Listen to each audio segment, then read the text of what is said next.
One of the great things about India is this tremendous interest in education. People talk about it all the time.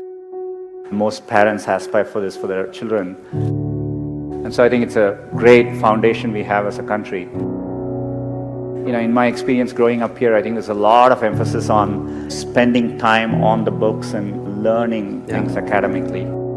I think there's a lot of pressure to follow set lanes throughout your career. You're in high school, you're thinking about college. A lot of times when I was younger, people would say, this person didn't get into this college or something, and that's the end of the road. I mean, life is so different from that. I get surprised people start preparing for IIT in their 8th grades. That's a bit shocking to me. I get very surprised people come to IITs and immediately they are thinking about IIMs and so on.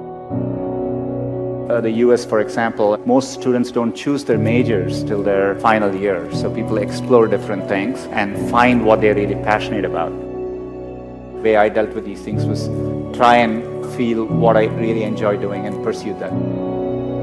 I would do what feels something like you like spending time on. I would use that as a yardstick and not feel the pressure to do what others are telling you to do.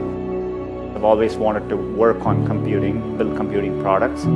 The thing which still keeps me going is the desire to build products which will be used by billions of users and makes a difference for them.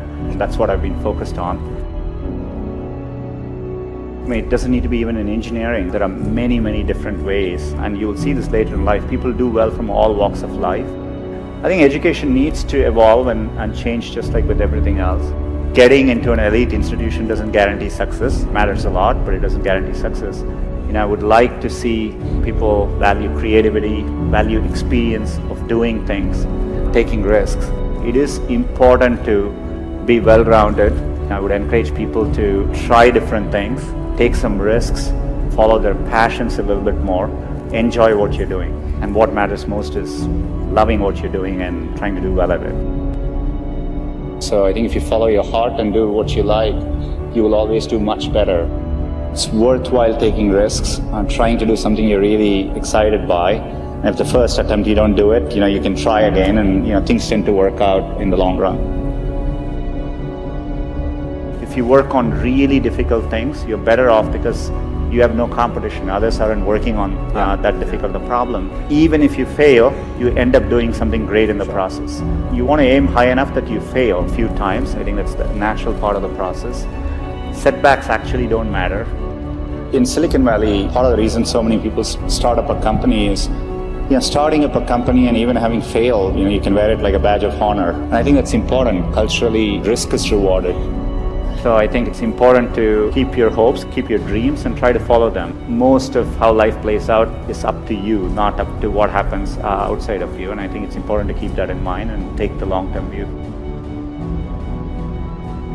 Some point in your life, you have to work with people where you feel a bit insecure, because that means you're working with people who are better than you and who are pushing you. If you actually feel very secure in what you do, it means you're doing something comfortable and you're not pushing yourself.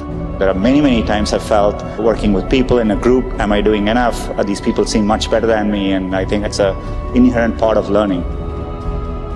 And as a leader, I think it's really important to build organizations where people actually want to work together and trusting them to doing the right thing. And as a leader, it's less about trying to be successful and more about to make those people successful.